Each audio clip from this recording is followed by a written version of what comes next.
The stage lights felt hotter than they ever had before. The air inside the theater buzzed with anticipation, cameras moving silently like watchful eyes, the audience whispering as they waited for the next performance to begin. Backstage, Madeline Bailey stood alone for a moment, holding the microphone with steady hands, though her heart carried years of noise that didn't come from applause, but from screens. For years, she had built her dream one upload at a time. Late nights recording covers, early mornings editing videos, reading comments from fans around the world who said her voice helped them sleep, helped them heal, helped them believe in themselves again. But as her channel grew, so did something darker. Alongside praise came cruelty. Alongside support came strangers hiding behind usernames, typing words they would never dare to say face to face. You can't sing. Stop trying. This is painful to listen to. Quit YouTube. At first, she tried to ignore them. Everyone said that was the key to survival online. Don't feed the trolls. Focus on the positive. Haters are just jealous. The advice was easy to give and hard to follow. Because no matter how strong you are, words linger. They echo in your mind at night. They replay themselves when you hit record. They whisper when you doubt yourself. There were nights when she closed her laptop and stared at the ceiling, wondering if the comments were right. Maybe her voice wasn't good enough. Maybe she was chasing something unrealistic. Maybe the dream she had carried since she was a child was too fragile for the internet. But every time she thought about quitting, she remembered why she started. She remembered being a young girl singing in her bedroom, not for views, not for validation, but because music made her feel alive. That feeling had nothing to do with comments. It had nothing to do with numbers. It had everything to do with passion. One evening, after scrolling through a long list of especially harsh comments, something shifted inside her. Instead of feeling defeated, she felt curious. The comments were repetitive, almost rhythmic in their cruelty. Short sentences, sharp phrases, accusations, insults, demands. They had structure. She read them out loud, almost mockingly at first.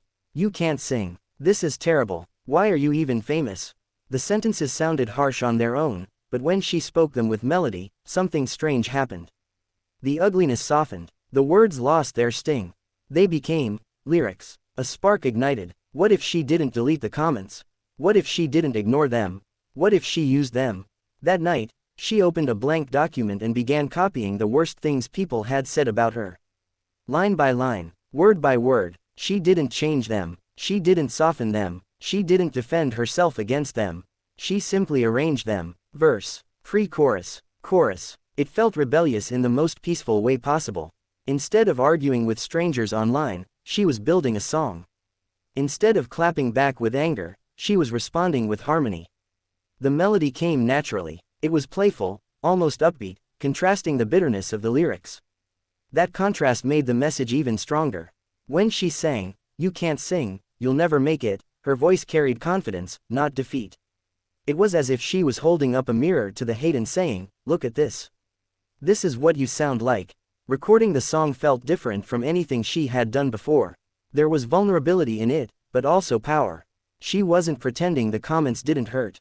She was transforming the hurt into something creative. Every line she sang felt like reclaiming a piece of herself. When she finally uploaded the video, she didn't know what to expect. Would people think she was being dramatic? Would they say she was seeking attention? Would the haters return stronger than before? The first few minutes after posting were the hardest. Refresh. No new comments. Refresh. A few views. Refresh. Then slowly, the reactions began to appear. This is genius. You turned hate into art. I needed this. Thank you for showing us how to respond to negativity. The video started spreading faster than she imagined. People weren't just watching it, they were sharing it. They were talking about it. Other creators commented that they faced the same kind of criticism and wished they had thought of something so bold. What surprised her the most were the private messages. Teenagers who had stopped posting their drawings because of bullying. Aspiring singers who were too afraid to upload their first cover. Writers who deleted their blogs after receiving cruel feedback. They told her the song made them feel less alone. She realized something powerful. The hate comments were never just about her. They were part of a larger culture of anonymous negativity. And by turning those comments into music, she had exposed how ridiculous and empty they sounded. The irony was beautiful. The very words meant to silence her had amplified her voice. Opportunities began to follow. Interviews. Invitations to speak about resilience.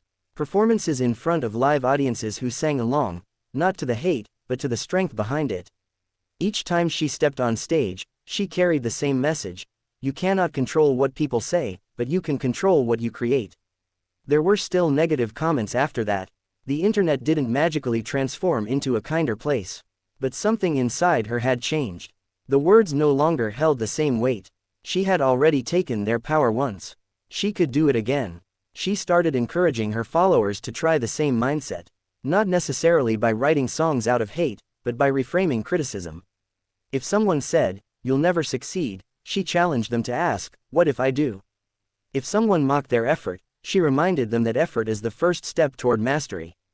Behind the humor of her viral song was a deeper truth: creativity is stronger than cruelty.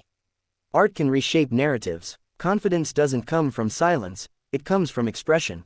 Years later, when people asked her about that moment, she didn't talk about the hurt as much as the decision.